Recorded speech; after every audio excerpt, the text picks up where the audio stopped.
During Band of Gypsies era, Jimi Hendrix Band of Gypsies era, he really turned to the black music, right? The blues and African inspired music, right?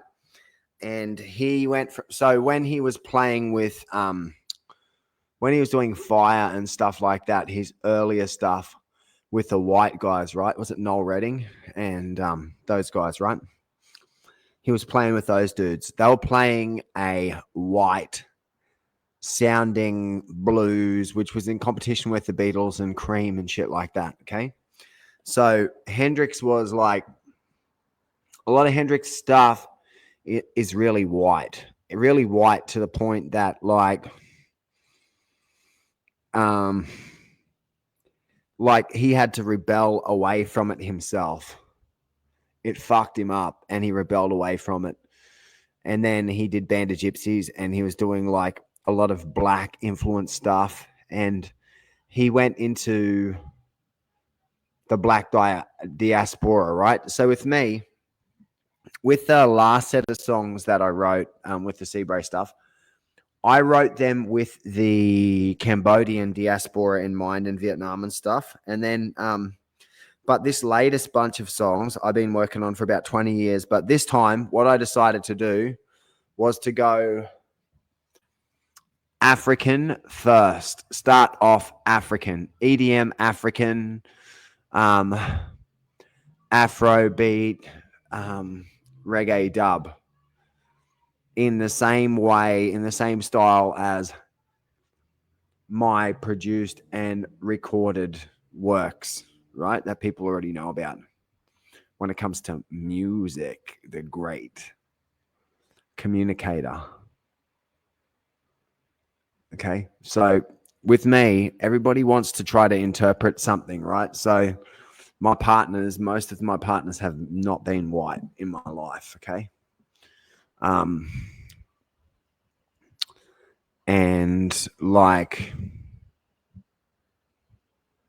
I've met some nice people. I met some nice females.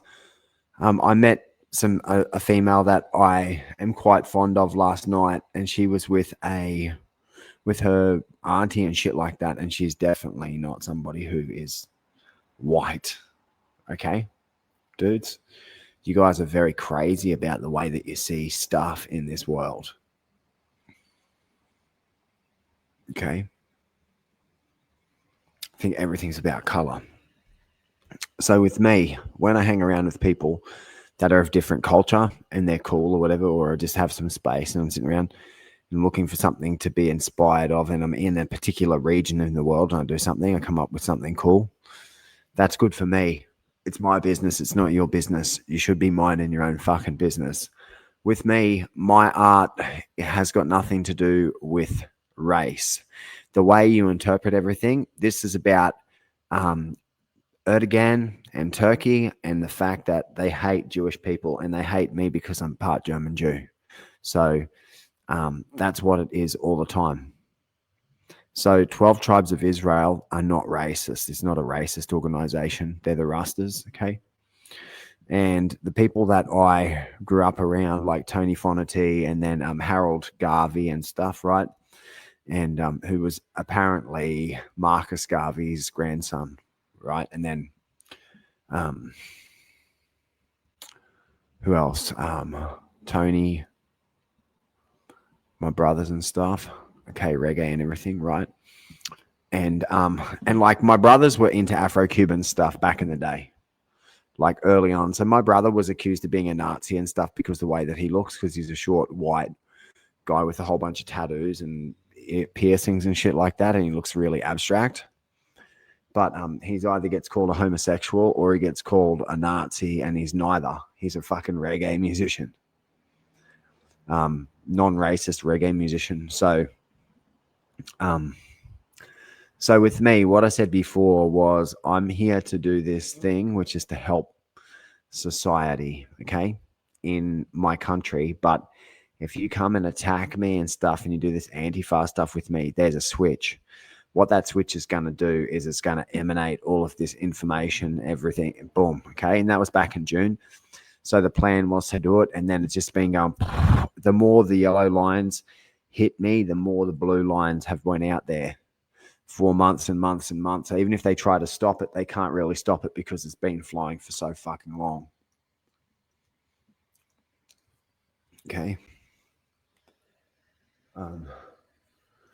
I am writing songs that, as I explained, I want to get someone like, I want to get Adam when he comes back, and so the lyrics are like, a lot of my songs are like Michael Jackson songs, Jackson 5 songs. They fucking are, but like African Jackson 5 songs. That's what I'm writing. That's where it's starting at. So like Uprising, right? You can't just go, could you be loved? You have to know the Commodores, and you have to know, like, you have to know how to fucking crush a funky start, a funky rhythm into a reggae track and into a dub track. So it's kind of like, yeah, that's what it's about. That's the whole art of reggae and of dub and of music and stuff, right? So with me, when on my last song on the Scarred Hope album, they shot down the stars, right? They were saying to me, and that was an African song. They were saying to me, like, you've sold out, dude. You're just doing like, you started off doing white sounding songs, and now in the end you're doing black sounding songs. So I mean, you can't say it's racist for me to say Curtis King shits on Joe Divine and David Sunk shits on Joe Divine, but I rate Joe Divine, and I rate all the African American musicians that I've ever met and ever played with, and DJs and all that type of shit, and MCs and all that type of stuff. Am I friends with all of them on Facebook? No. Sometimes people want to talk reverse racism bullshit with me and stuff, and try to tell me I'm the man, and try to give me lectures of stuff that I know that is demonstrably not true. So there's a lot of people that I respect from afar, but I don't have to be friends with everybody that I know.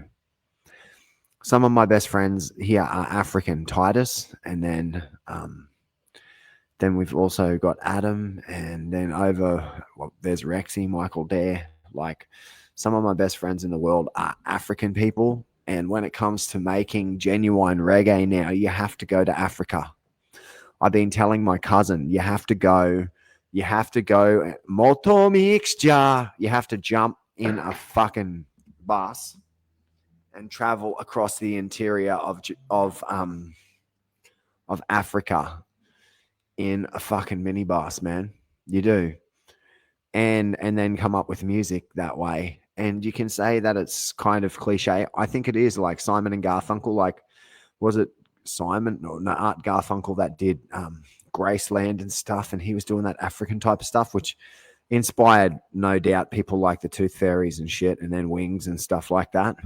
Okay, that African type of melodic sound.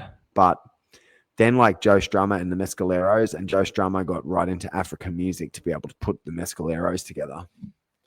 And to me, that's what I worked out was it's like the necessary thing. You need to be able to. So the Scarred Hope album, the necessary thing was the Polynesian flavor that we learned how to sprinkle on there with Tony. That was the necessary part. But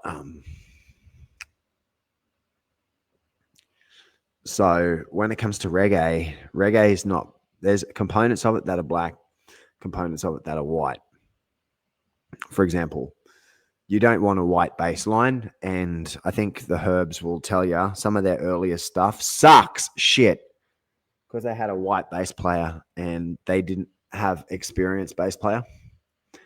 And there's no like low end in like Dragons and Demons and stuff. It sucks kind of the bass, right? It's just like someone guessing how to play, guessing where the note should be.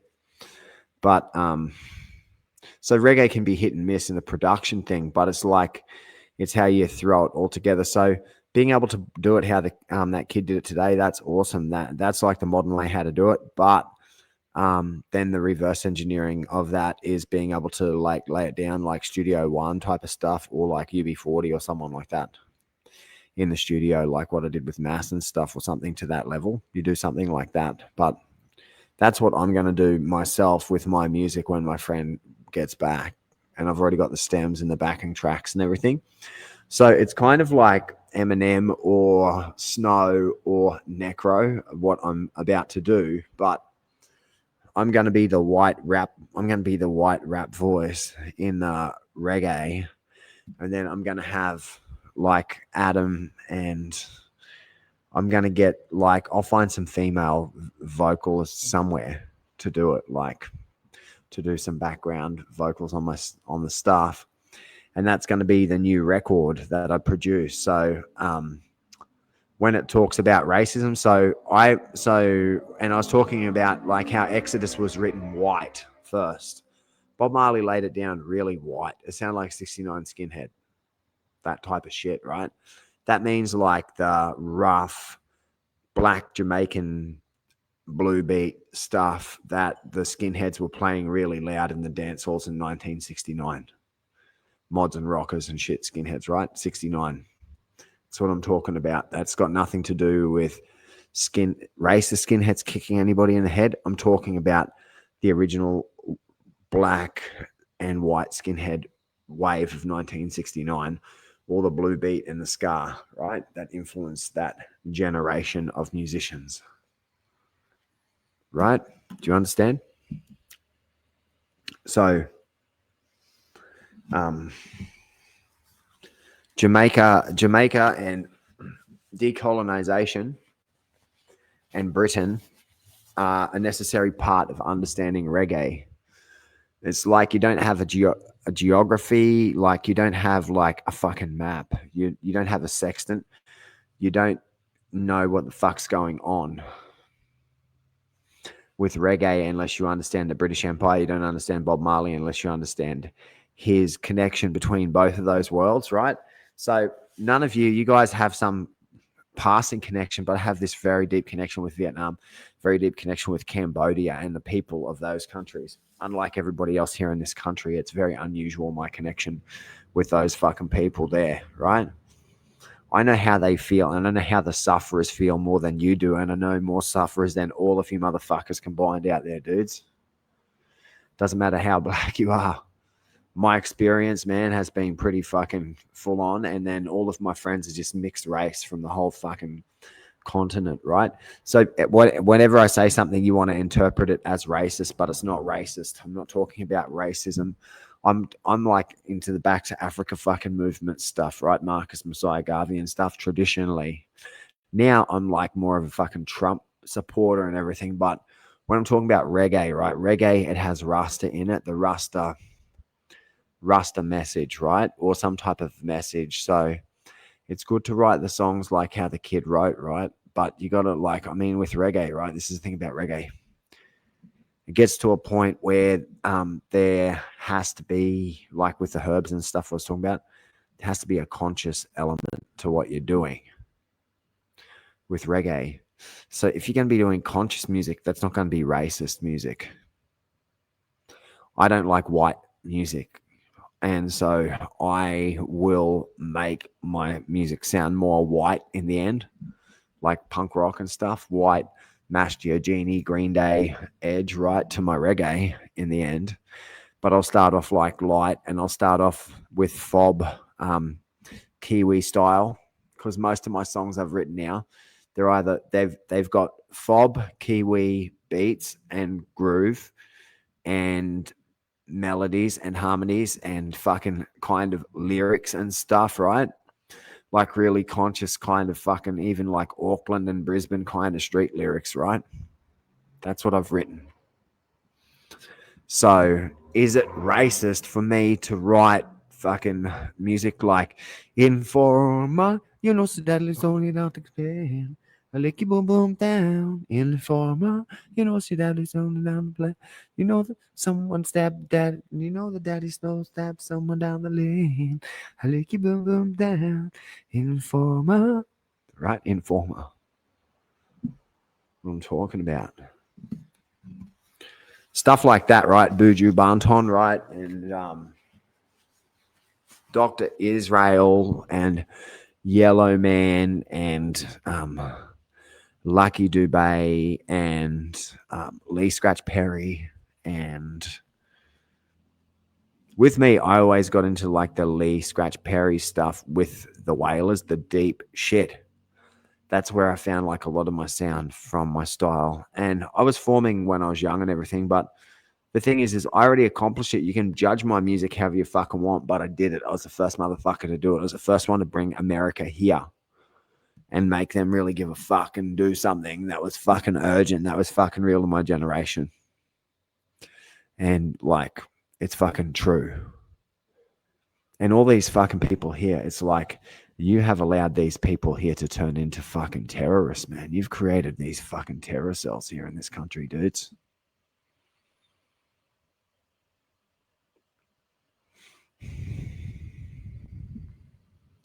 So some of my best friends, so the guy that I got into an argument with, right? He looks like this. Exactly like this. This is my grandfather. My grandfather was part of the Raj. You see his fucking hair? He was part Balochistan and part Native American. Native Canadian.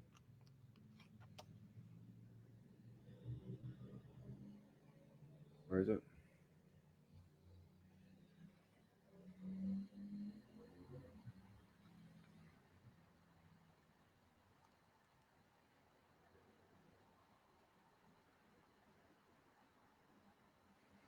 I look like him, kind of. Not so much. He was part of the Raj. My teacher was part of the Raj. So my friends, I got Pakistani friends. I've got fucking Indian friends. I've got friends from everywhere. I got Nepalese friends. My Nepalese friends say, fuck you, fucking Scottish Army, nothing. British Army, Nepalese only work with British Army, all this shit, right? So I've said shit like to other people from the Raj. I've thrown shit at them, like into Raj racism. I've thrown shit at them. But what you'll find is if you come from a Raj family, like, and you come from a British military family that type of hazing is pretty fucking normal. You're not going to be able to take that type of hazing and racism out of military life.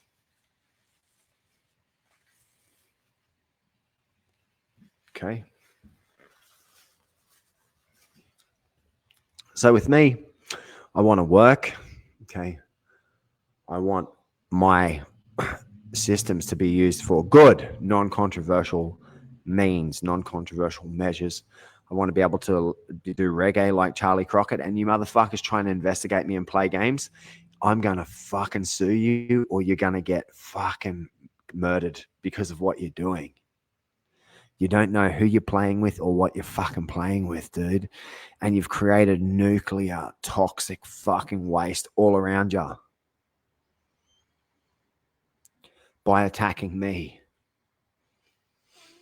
And you see, my blooming lotus was they're going to attack me. So when the lions attack, blooming lotus,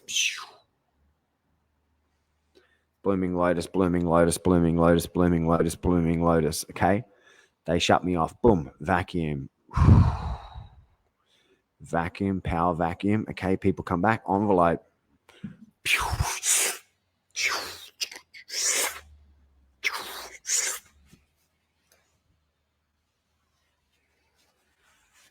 You gave birth to something. Okay. So yeah, I'm talking about reggae. Cool. Peace.